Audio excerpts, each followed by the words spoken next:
subyacente que no se va a ir tan rápido.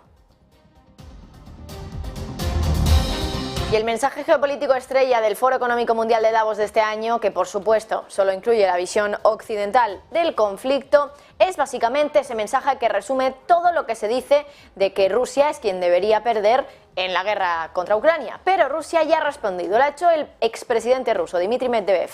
Fíjense en la amenaza que ha lanzado a Occidente sobre lo que pasaría si Rusia pierde. Dice que su derrota, al ser una potencia nuclear, podría desencadenar una guerra nuclear. Pero, eso sí, ha salido el Kremlin a suavizar ese mensaje. Enseguida se lo contamos.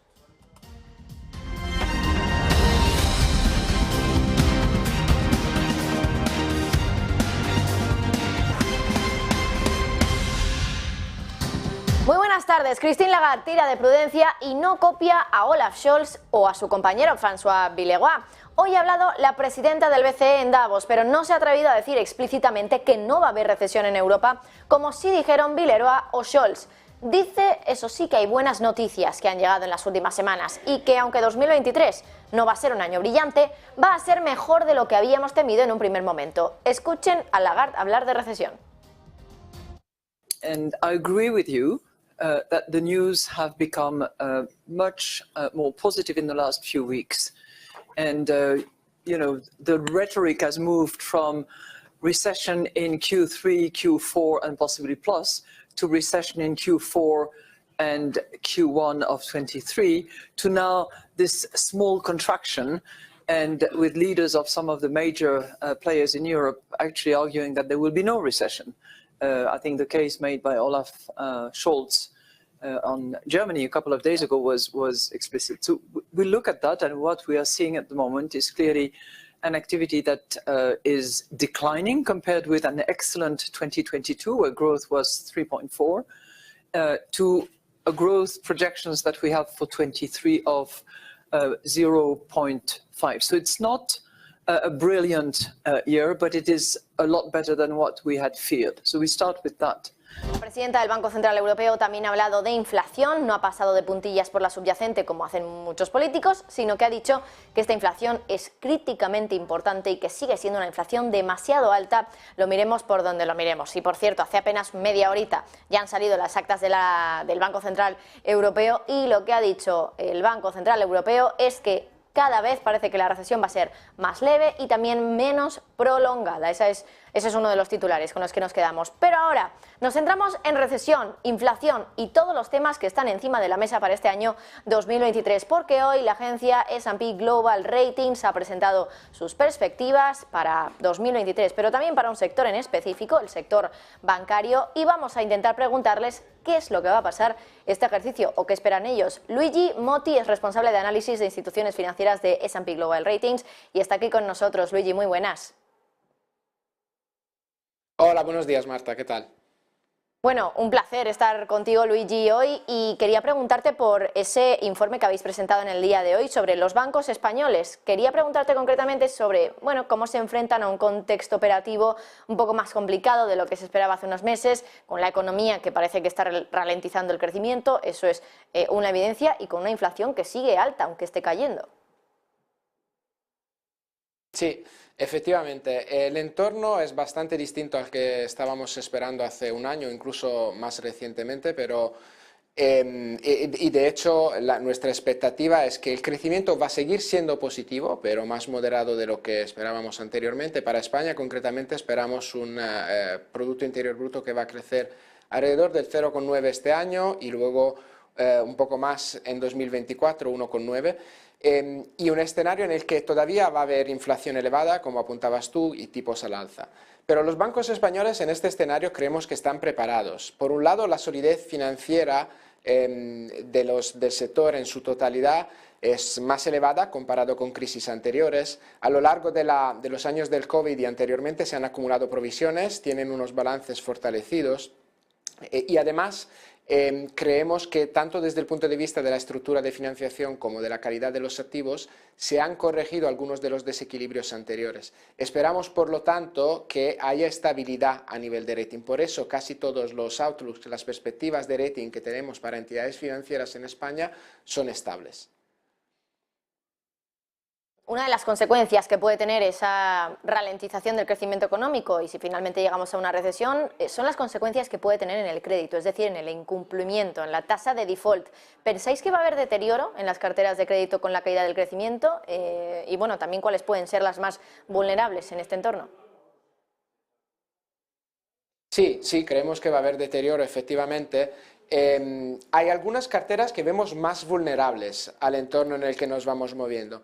Por un lado, SMEs, es decir, carteras a pequeñas y medianas empresas y carteras de consumo.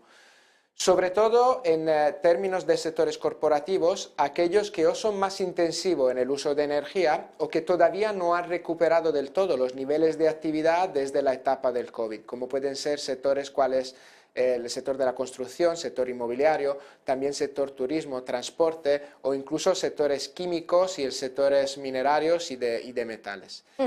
Ahora, si bien vemos deterioro en estas carteras, pensamos que el impacto final para el balance de los bancos va a ser contenido por una serie de razones. Primero, la exposición a estos sectores, si bien es diferente según la entidad, es en términos generales bastante reducida. La segunda razón es que el sector privado llega a esta fase del ciclo con balances más saneados, con un nivel de endeudamiento más contenido de lo que hemos visto anteriormente y además con unos niveles también de ahorros y de cajas que son más fuertes de lo que habíamos visto en crisis anteriores. Además, las carteras hipotecarias, que son una de los activos principales en el balance de los bancos, creemos que van a ser resilientes en el entorno en el que nos vamos a mover. Porque si bien los tipos suben, los costes de financiación creemos que van a seguir estando en niveles sostenibles y además las familias, los hogares en España a lo largo de los últimos años han acumulado ahorros y han reducido apalancamiento. Por todo eso, creemos que al final el impacto en el balance, lo que decíamos antes, va a haber deterioro, pero los activos problemáticos van a crecer y mantenerse en niveles que pueden alcanzar un pico entre el 5,5% y el 5,5% y el 6% entre 2023 y 2024. Es decir, niveles mayores, más elevados de lo que son los activos problemáticos a fecha de hoy, que están alrededor del 4 con algo, pero mucho más bajos comparado con lo que hemos visto, por ejemplo, en la crisis de hace 10 años, cuando los activos problemáticos llegaron a alcanzar el 18%. Además, el coste de riesgo, es decir, las provisiones que los bancos van a tener que realizar frente a estos impagos, van a ser al fin y al cabo moderadas. Nosotros esperamos que el coste de riesgo en media para el sector puede estar alrededor de los 50 basis points este año y el año que viene, y eso por una serie de razones. Por un lado, como decíamos, el deterioro y los impagos, va a haber un crecimiento pero a niveles sostenibles.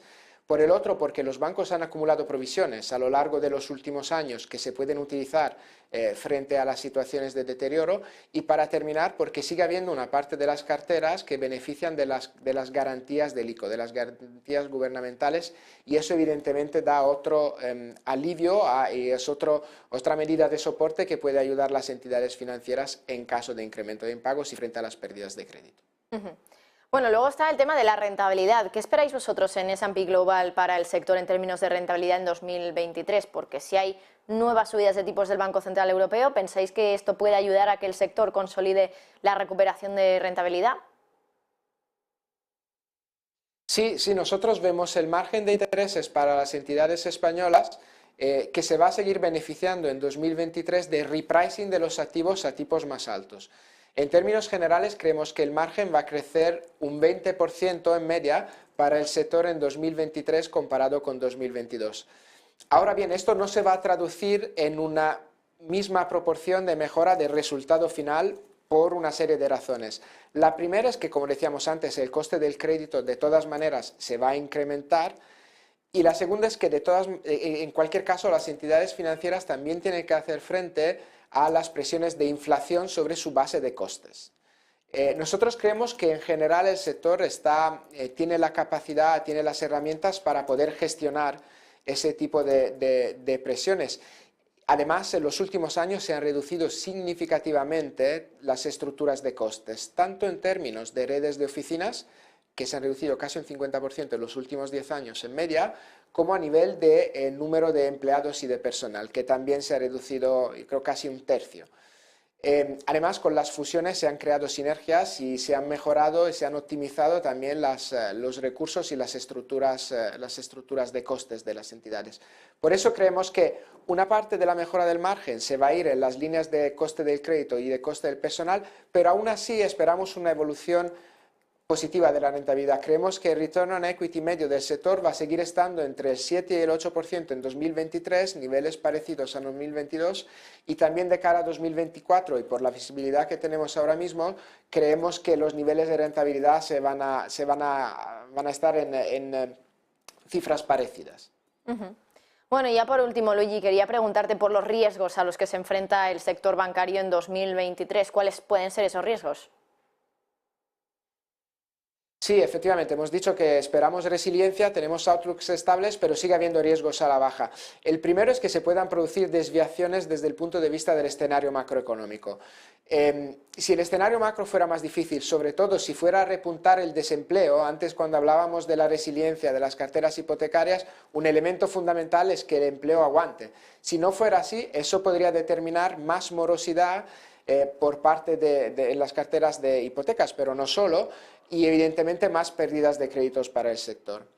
Además, si la inflación siguiera estando en niveles mucho más elevados, incluso de los que vemos ahora mismo, si el conflicto entre Ucrania y Rusia se extendiera, podríamos ver una respuesta incluso más decidida por parte del Banco Central Europeo. Nosotros, a fecha de hoy, esperamos que los tipos alcancen el 3% a lo largo de 2023 antes de estabilizarse. Pero frente a escenarios de ese tipo, podría ser que la política monetaria se volviera incluso más restrictiva y eso evidentemente podría tener repercusiones negativas a nivel de contexto económico y también a nivel de condiciones de los mercados financieros, con todo lo que puede implicar para el coste de financiación del sector privado en general. Y para terminar, también existe la posibilidad que se produzcan más ataques cibernéticos. Hemos visto ejemplos en los últimos años, pero si se fueran a intensificar, eso podría determinar también más pérdidas y más riesgo operativo para las entidades, en este caso ya no solo en España, sino a nivel europeo y global. Luigi Motti, responsable de análisis de instituciones financieras de S&P Global Ratings. Muchísimas gracias por estar con nosotros y por hacer esa radiografía del sector financiero en 2023 y en general de las perspectivas que también vamos a tener en este ejercicio. Gracias, Luigi. Muchas gracias, hasta luego. Y nosotros seguimos hablando de la economía, de los mercados y de los bancos centrales, porque la diferencia entre lo que cree el mercado que va a hacer la Reserva Federal y lo que dice la Fed que va a hacer la Reserva Federal cada vez es un abismo mayor. El mercado sigue viendo caídas de tipos en la segunda mitad del año, algo que no espera la Reserva Federal, pero presidentes regionales de la Fed como Loretta Mester y James Bullard no dudan incluso de decir que la Fed va a subir tipos incluso más de lo que habían dicho en diciembre en su dot plot. Entonces el tipo terminal estaba en el 5,525. Sin embargo, ahora Mester y Bullard ven un tipo terminal incluso por encima de ese dato. Y aunque muchos presidentes de la Fed han sugerido que están a favor de ralentizar las subidas y en febrero aumentar solo 25 puntos básicos, Bullard es más impaciente y cree que no tiene sentido frenar y tardar más tiempo en llegar al lugar al que quieren llegar, a llegar a esa subida de tipos ligeramente por encima del 5%.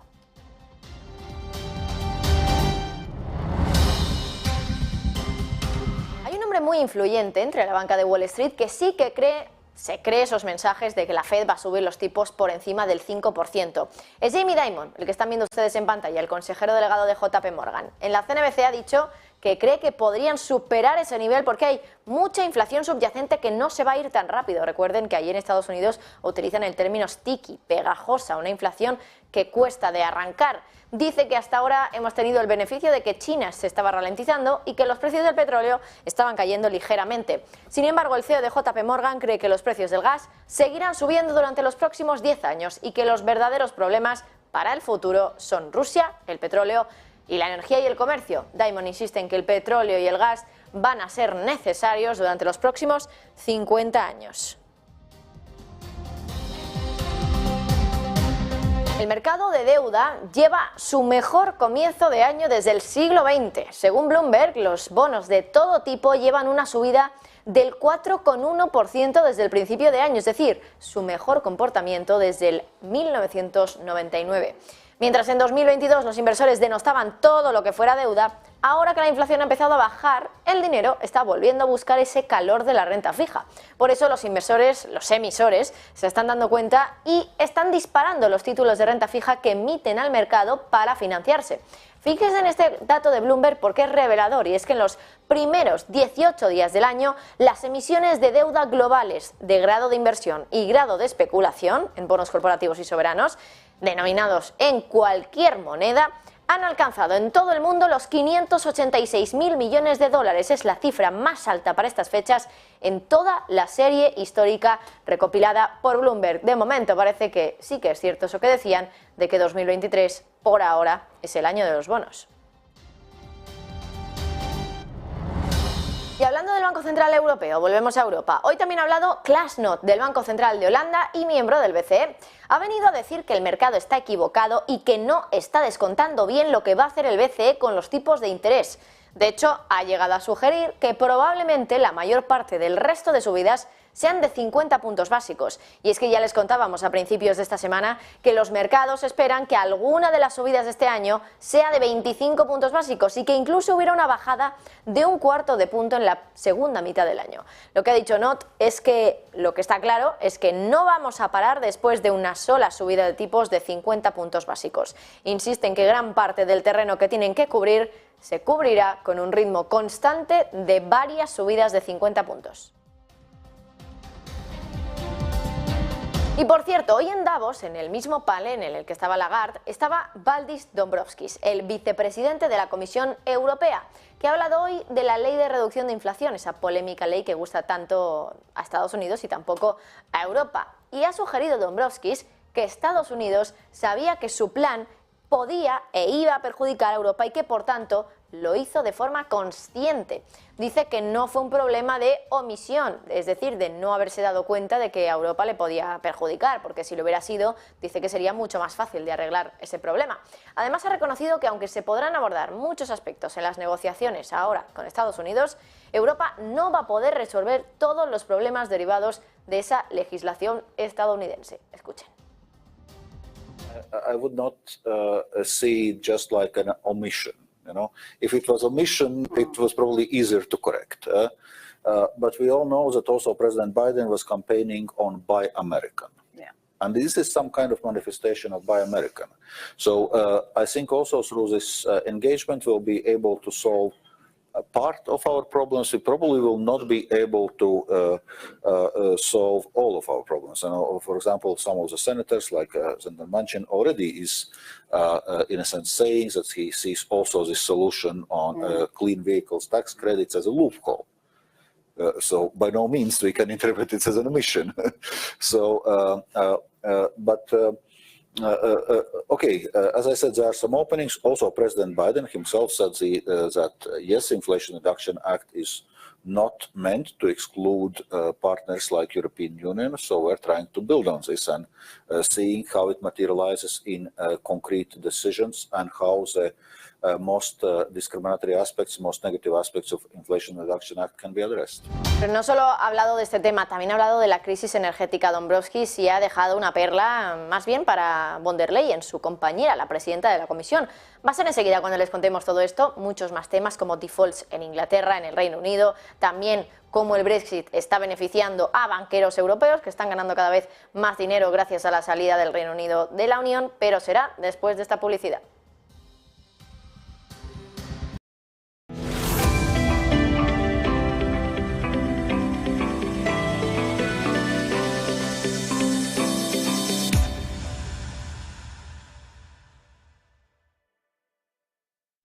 Ven al Torreón, estamos en El Pardo, un espacio único en plena naturaleza.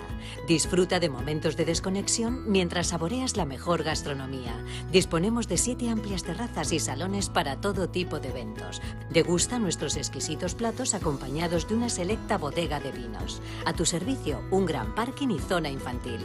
Abierto los 365 días del año. Cocina ininterrumpida desde las 10 de la mañana hasta las 12 de la noche. Haz tu reserva. ¿Cómo sería la ciudad y el entorno de sus sueños? Presentamos el complejo Air Homes Club, una oportunidad única de tener una vivienda en un emplazamiento privilegiado, la Sierra de Guadarrama. A tan solo 35 minutos de Madrid encontrará viviendas diseñadas para fundirse con el entorno, con una arquitectura sostenible y ecológica, amplias terrazas, espectaculares vistas para disfrutar de la naturaleza. El complejo de viviendas dispone de una zona exterior donde podrá realizar actividades como golf, piragüismo, hípica. Solicite información en el número 646-337-217. Descubra Air Homes Club, donde los sueños se cumplen.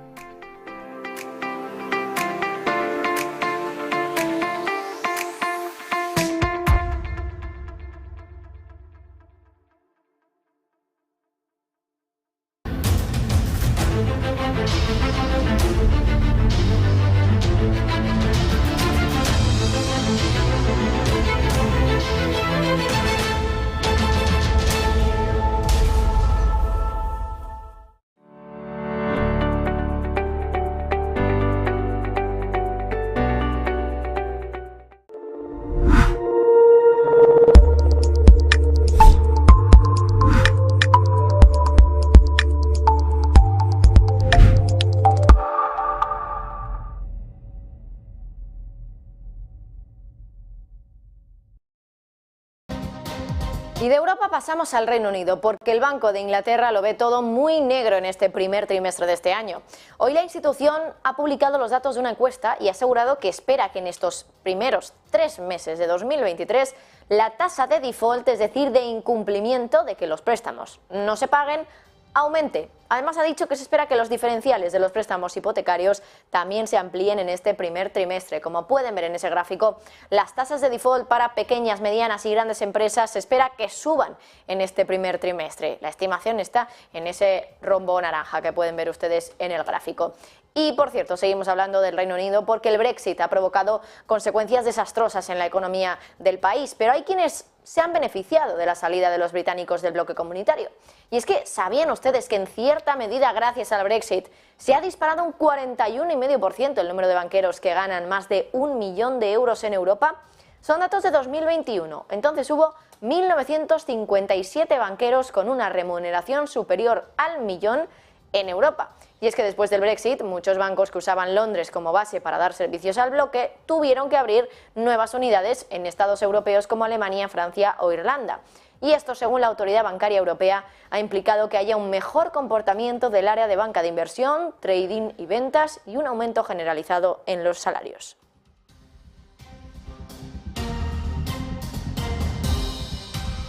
Y vamos ya con la geopolítica, porque el mensaje geopolítico estrella de este Foro Económico Mundial de Davos que se celebra esta semana y que, bueno, por supuesto, solo incluye la visión occidental del conflicto en Ucrania, a pesar de que tenemos la presencia de China también representada por su viceprimer ministro, pero ese mensaje que resume todo lo que se dice del conflicto en Davos es que Rusia debe perder. Pero Rusia ya ha respondido y lo ha hecho el expresidente ruso, Dmitry Medvedev. Fíjense en la amenaza que han lanzado a Occidente sobre lo que pasaría en el caso de que Rusia perdiese. Dice que su derrota, al ser una potencia nuclear, podría desencadenar una guerra nuclear. Asegura que las potencias nucleares nunca han perdido grandes conflictos de los que depende su destino.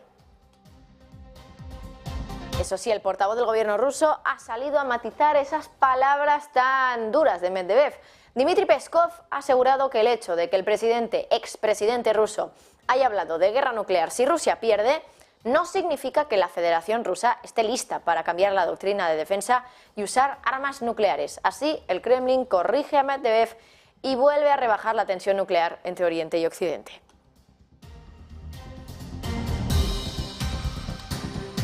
Por cierto, Ucrania ha dicho que va a investigar el polémico accidente de helicóptero que se dio ayer. Zelensky asegura que se debe a la guerra. Y es que recuerden que no es un accidente sin más, sino que acabó con la vida de 14 personas, entre ellas la del ministro de Interior de Ucrania. Marta Isen, cuéntanos. El accidente de helicóptero en Ucrania sigue lleno de interrogantes y para resolverlos el presidente ucraniano Zelensky ha ordenado que se inicie una investigación. El accidente tuvo lugar este miércoles y acabó con la vida de 14 personas, entre ellas el ministro de Interior de Ucrania. El responsable de la policía va a estar temporalmente al frente del ministerio. Ayer Zelensky participó de un discurso en el foro de Davos y en él aseguró que esto no se trata de un accidente porque se debe a la guerra. Lo dijo muy claro, no hay accidentes en la guerra y esta es una de las consecuencias. El presidente ucraniano ha dado instrucciones al jefe del Servicio de Seguridad de Ucrania para que aclare todas las circunstancias de la catástrofe. La pérdida del ministro de Interior, Denis Monastiriski, es la de mayor rango desde el inicio de la guerra hace ya casi un año. Hoy se avecina un día muy duro para Macron. Hoy Francia se prepara para una superhuelga nacional que amenaza con paralizar una gran parte del país.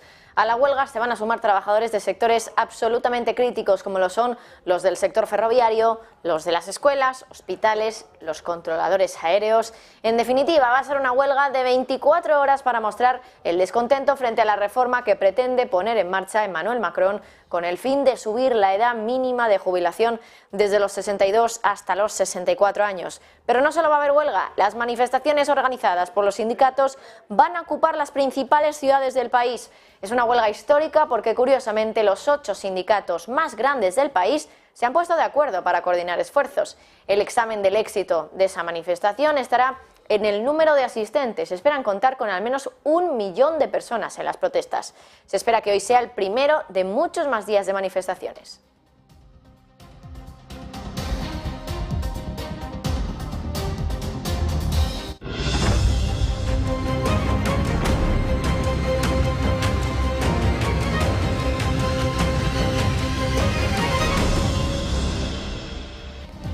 El director de la Agencia Internacional de la Energía espera una mayor demanda de los mercados energéticos en 2023. Y ojo, también ha dicho que esperaba que los precios no subieran más para aliviar la presión sobre los países en desarrollo importadores de energía. En una entrevista a Reuters en el foro de Davos ha dicho que aunque ahora no hay tensiones en el mercado, hay incertidumbres que vigilar. Por ejemplo, la demanda china y la oferta rusa. Dice que si la economía china repunta este año, la demanda podría ser muy fuerte y ejercer presión sobre los mercados. Y respecto a Rusia, Fatih Birol, el director de la Agencia Internacional de la Energía, ha dicho que hay muchos interrogantes sobre su capacidad de exportar debido a las sanciones occidentales. Y en Francia, la huelga nacional contra la reforma de las pensiones tiene consecuencias energéticas también. Ha provocado una caída sustancial en la producción de electricidad y ha detenido las entregas de las refinerías operadas por Total Energies y ESSO. Los datos de EDF y RT del operador de la red muestran que la producción de electricidad se ha reducido en 7,8 gigavatios, aproximadamente el 12% del suministro total de energía. Las empresas han asegurado que esa caída se debe a la huelga, lo que ha llevado a Francia a aumentar sus importaciones de Gran Bretaña, Bélgica, Alemania, Suiza y España. Hoy en Davos también ha habido tiempo de hablar de crisis energética, concretamente del peligro que supone el próximo invierno, lo dicen todos los expertos. Y es que hoy el vicepresidente de la Comisión Europea ha reconocido algo que von der Leyen no estaba revelando hasta ahora cuando celebraba que Europa ha sido capaz de superar este invierno. Y es que lo ha hecho gracias al gas ruso. Dombrovskis ha dicho que si hemos superado este invierno ha sido gracias a que en las reservas de gas almacenadas había una gran cantidad de gas de Rusia. Y este invierno no ha acabado siendo un problema gracias a esas reservas de gas. Pero dice Dombrovskis que el invierno que viene no tendremos gas ruso, que tendremos que buscar alternativas y que con China también demandando más gas gracias a la reapertura de su economía, cuidado porque podemos tener otra subida de los precios del gas. Escuchen ese fragmento de Dombrovskis.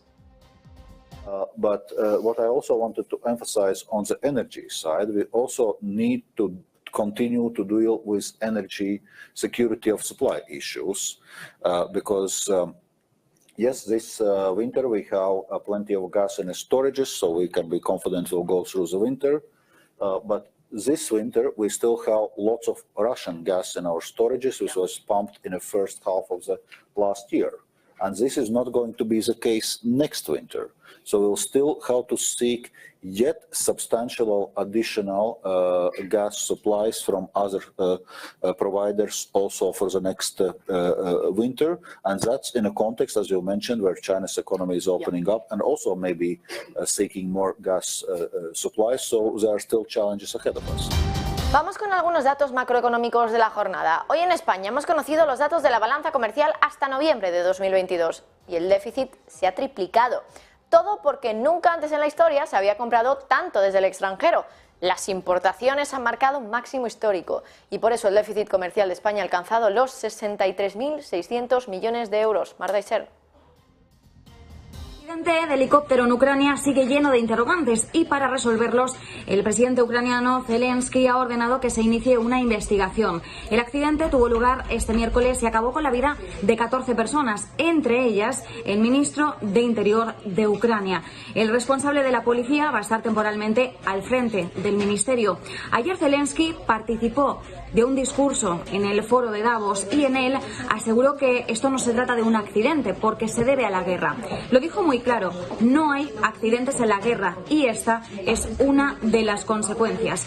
El presidente ucraniano ha dado instrucciones al jefe del Servicio de Seguridad de Ucrania para que aclare todas las circunstancias de la catástrofe. La pérdida del ministro de Interior, Denis Monastiriski, es la de mayor rango desde el inicio de la guerra hace ya casi un año. Son las 2:30 y como cada jueves a esta hora tenemos los datos de nuevas peticiones de subsidios semanales por desempleo en Estados Unidos. Un dato que semana a semana nos va dando pistas de cómo está el mercado laboral. Un mercado laboral que se incluye en el mandato de la Reserva Federal, no como en el Banco Central Europeo, que solo mira la estabilidad de precios, sino que en el caso de la Reserva Federal también se mira el empleo, el mercado laboral. Y aquí estamos viendo algo positivo para la economía, aunque no sabemos si es tan positivo para los mercados, por eso de que las buenas noticias han sido malas noticias para los mercados en los últimos meses, pero parece que algo está cambiando, así que habrá que ver cómo reacciona hoy el mercado a este dato. Nuevas peticiones de subsidio por desempleo que caen de forma inesperada, por lo tanto, dato positivo para el mercado laboral. Hay menos gente que quiere pedir esa ayuda por estar en el paro.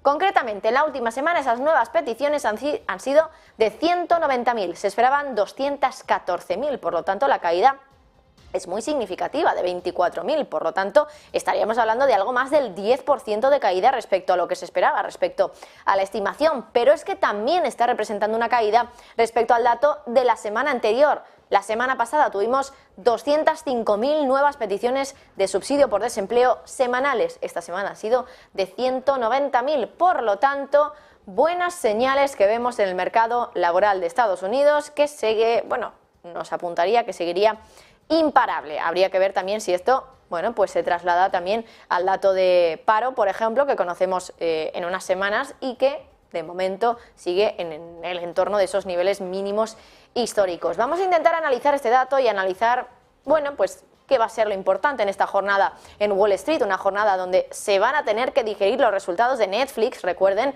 una plataforma que ya ha impuesto ese modelo de anuncios dentro de la plataforma para los usuarios, para intentar contrarrestar eso de que hay muchos que no quieren pagar la plataforma y por lo tanto comparten contraseñas, y además, bueno, pues también se va a cotizar este dato de nuevas peticiones semanales de subsidio por desempleo. Gonzalo Cañete, analista y director del blog Brújula de Mercados, muchísimas gracias por estar con nosotros, muy buenas. Muy buenas tardes, ¿qué tal? ¿Cómo estáis? Encantado. Bueno, también quería hablarte del Banco Central Europeo, pero antes voy a pedirte una valoración, bueno, rápida porque acaba de salir el dato de estas nuevas peticiones semanales de subsidio por desempleo. Han quedado mejor de lo esperado, mejor para el mercado laboral, pero no sé si va a ser también mejor para los mercados financieros. ¿Los inversores van a reaccionar positivamente a que haya menos gente en Estados Unidos pidiendo esas ayudas por estar en el paro?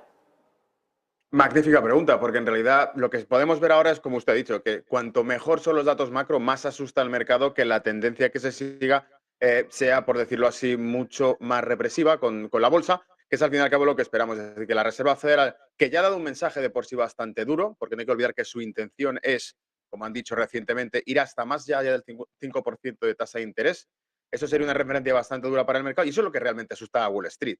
Que se ponga una restricción sobre la liquidez, que circule menos dinero porque está más caro y porque la Reserva Federal retira parte de la circulación de los dólares. Y estos datos buenos de empleo lo que nos dan o nos dejan claro entrever es que son pequeñas gotas que nos van marcando que si los datos son buenos, si la economía muestra fortaleza, incluso diría que si Wall Street está cerca de los 4.000 puntos en el S&P 500, en el Standard & Poor's, todo va genial, ¿no? Y la Reserva Federal puede seguir apretando las tuercas y apretando esos tipos de interés sobre una economía que está altamente endeudada y, por lo tanto, insisto, el mensaje es tan positivo que puede sembrar miedo, puede hacer que aquellos que están invertidos en renta variable, fondos de inversión grandes, evidentemente manos fuertes que están aquí colocadas, puedan decir, si las cosas van tan bien, estos de la Reserva Federal no van a levantar el pie del acelerador, no van a empezar a reducir la presión que están metiendo, incluso cuando sabemos que los propios datos de inflación que se están publicando, intereconómicos también, nos están mostrando que se está enfriando la tasa de inflación, especialmente en Estados Unidos. Está respondiendo muy bien esos datos que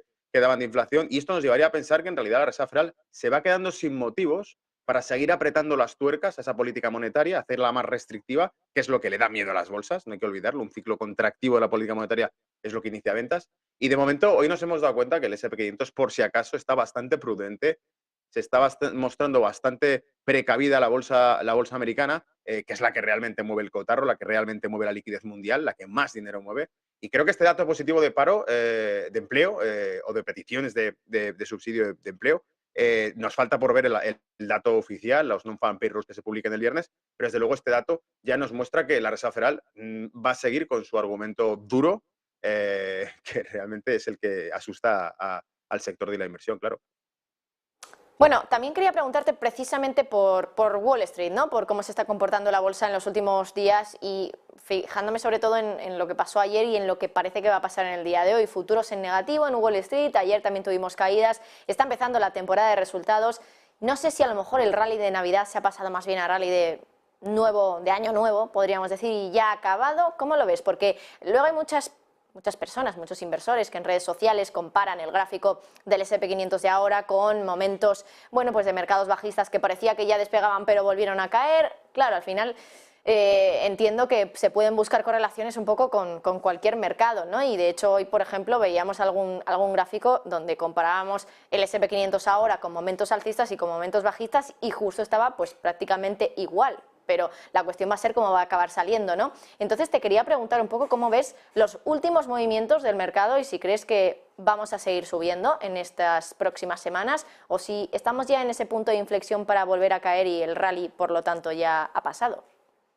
Pues yo estaría más bien por la intención de que este rally se está dilatando, es decir, que ese rally que hemos visto de final de año, si es que esto se puede llamar rally, porque no hay que olvidar que los últimos máximos que se vieron en las bolsas fueron los de finales de año 2021, o sea, llevamos más de un año en un mercado que no ha conseguido recuperarse, que no lo olvide nadie, la audiencia es importante que lo tenga en mente presente, y creo que estamos viendo un exceso de optimismo. Estamos viendo que unas bolsas suben bastante, porque llevamos más de una semana subiendo en positivo, cuando el escenario de fondo, incluso a nivel económico global, es bastante negativo en el sentido de que tenemos una Unión Europea, que es el segundo mayor bloque económico del mundo después de Estados Unidos, que se enfrenta a dificultades estructurales muy importantes por delante. La propia directora del FMI advirtió que 2023 va a ser un año en el que van a entrar en recesión muchas economías y, por cierto, que nadie se le olvide que a finales de este mes todavía tenemos el dato del Q4, el último trimestre de 2022 de la economía europea, para ver realmente cuánto ha crecido, porque los últimos 3 trimestres la economía europea de 2022 fue decreciendo, fue perdiendo fuerza.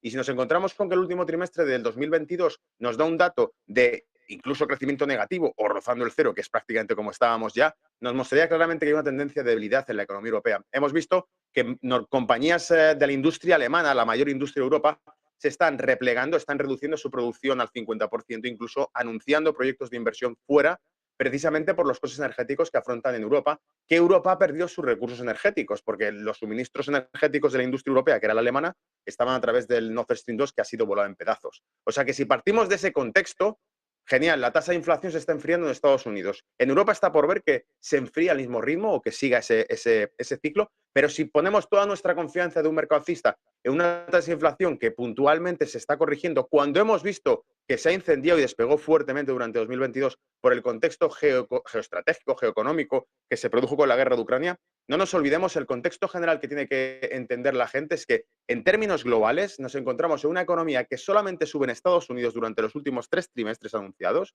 queda por ver el dato de GDP, de PIB de Estados Unidos de esta semana, pero, perdón, de la semana que viene, Pero en términos generales, la economía americana es la única que se ha fortalecido el último trimestre, tercer trimestre de 2022, gracias precisamente a la venta de energía a Europa y a la venta de armamento. Pero el caso de Europa es completamente distinto. Incluso me atrevería a decir que es contrario al de la economía estadounidense. A medida que la economía estadounidense consigue retomar parte de la fuerza de crecimiento, la economía europea está perdiendo fortaleza, está empezando a debilitarse, y eso nos lleva a entender claramente que se está sacrificando la economía europea para la economía americana. El contexto de 2023 es un contexto económicamente muy complicado, así que cuidado con ese optimismo, basar todas nuestras esperanzas de un mercado alcista en una tasa de inflación que se está recuperando cuando ya de por sí es realmente bastante mala, porque estamos en tasas que asustarían hace tan solo 2 años. Pues bueno, yo no veo un mercado optimista, desde luego, por delante, así que prudencia, porque yo creo que un mercado bajista todavía no es descartable. Insisto, últimos máximos fueron diciembre de 2021, más de un año sin recuperar los niveles originales del mercado. Olvidar la subyacente, que está al alza también en Estados Unidos, en Europa, en España, que aunque baje la general, hoy Christine Lagarde también ha dicho bueno, que no hay que olvidar que la que es críticamente importante, desde luego, también es la subyacente. Y hablando del Banco Central Europeo, Gonzalo, quería preguntarte por las actas del BCE. No sé si has llegado a poder leerlas o a leer alguno de los titulares principales, pero básicamente me quedo con que dicen que podríamos estar ante una recesión más leve, menos prolongada de lo que se podía esperar en algún momento. ¿Cómo has visto esas actas del Banco Central Europeo?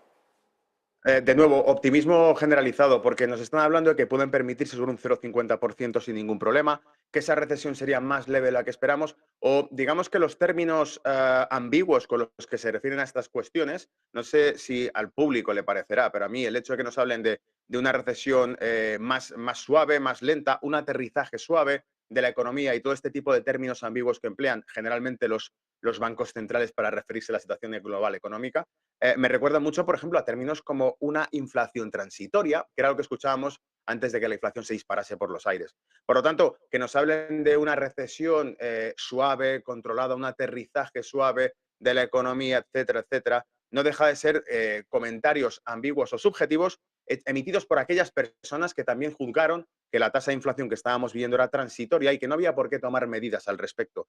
Hoy en día, o sea, meses después, un año prácticamente después, hemos visto que todavía están apretando tuercas y diciendo que podrían subir tipos de interés en Estados Unidos por encima del 5%, con la tasa de inflación reduciéndose. O sea que tengamos en cuenta que quienes emiten este tipo de mensajes generalmente suelen ir contra el viento, suelen estar tratando de lanzar un mensaje que, por otra parte, yo creo es bastante como diríamos, trata de sacar partido o ventaja a la situación actual. Cuando ven Wall Street cerca de 4.000 puntos al Standard & Poor's es cuando la Reserva Federal se siente, suficientemente fuerte para lanzar un mensaje duro. Pero estoy seguro que si dentro de una semana estamos en un mercado que claramente empieza a tener retrocesos importantes, veremos que el mensaje de los bancos centrales vuelve a ser ambiguo, vuelve a decir que tienen mecanismos de sobra para meter liquidez en el mercado y respaldar las bolsas, etcétera, etcétera, etcétera. Por lo tanto, si el mensaje que nos emiten es que es optimista y demás, simplemente lo que están aprovechando es la situación actual del mercado. Y si fuese al contrario, nos estarían diciendo que hay suficientes recursos para sostenerlo. Optimismo generalizado en un contexto en el que todavía nos estamos precipitando en anunciar que esto no va a ser tan duro como pensamos.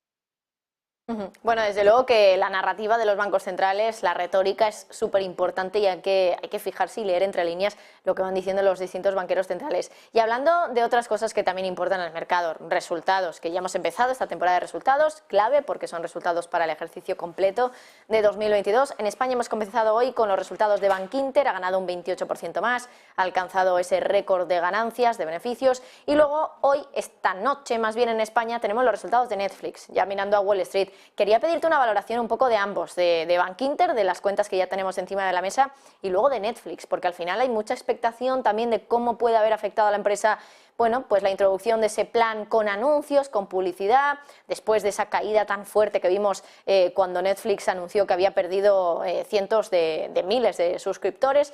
Así que quería pedirte una valoración de estas dos cuentas, de Bankinter y de Netflix. Vale.